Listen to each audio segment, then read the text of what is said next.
अब की बार किसकी सरकार? आप देख रहे हैं हमारी ये खास पेशकश। IBN 7 के लिए CSDS ने पोस्ट पोल सर्वे किया है। दक्षिण की बात कर रहे हैं, केरल की सियासी तस्वीर दिखाते हैं। हमारे पोस्ट पोल सर्वे के मुताबिक केरल में UDF को 45%, ये कांग्रेस की अगुवाई वाला गठबंधन है, और LDF को 40%, ये वामखेमे की अगुवाई वाला है, मिलने की संभावना है। जबकि बीजेपी 10% वोट, आम आदमी पार्टी को 3 और अन्य को 2% वोट मिलने के आसार हैं। और केरल की कुल 20 जो लोकसभा सीटें हैं, उनमें से यही वोट शेयर अगर सीटों में तब्दील कर दिया जाए, UDF को 11 से 14 सीटें और LDF को 6 से 9। संजय जी, रामचंद्रन साहब आपके पास आऊंगा। केरल भी वही एक राज्य है जहां कांग्रेस के लिए गुड न्यूज है, थोड़ा बहुत ठीक कर रही है, लेकिन वहां पर बीजेपी को 10% वोट पाना, ये कितनी बड़ी स्टोरी है? बहुत बड़ी स्टोरी है।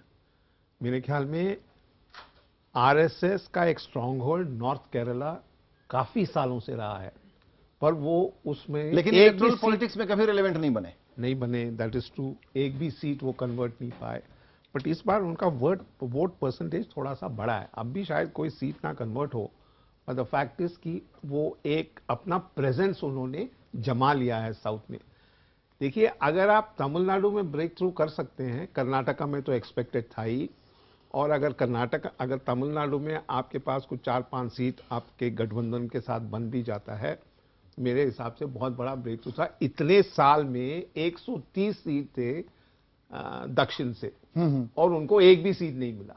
तो अगर आप इस बार समेट के 15-20 सीट के आसपास चले जाएं तो लेफ्ट पार्टियों के लिए और टूटने की। मैं यही चीज जोड़ना चाह रहा था। नीलांजन, एक क्विक कमेंट चाहूंगा। हमने पूरब की बात की, वहां पर वाम खेमा हाशिए पर जाता दिख रहा है, फुटप्रिंट्स बढ़ रहे हैं बीजेपी के, और केरल में भी वही तस्वीर, वाम खेमा थोड़ा सा पीछे जा रहा है और कदम बढ़ रहे हैं बीजेपी के। कुछ कहानी मिल रही है क्या? केरल में जो बीजेपी का जो केरल में जो वोट का बीजेपी का जो वोट के जो इजाफा हुआ है, इसमें पीछे मेन कारण है कि जो एक RSS का एक ट्रेडिशनल वोट बेस होता था केरल में, लेकिन ये बेसिकली रेस्ट्रिक्टेड था नायर कम्युनिटी में।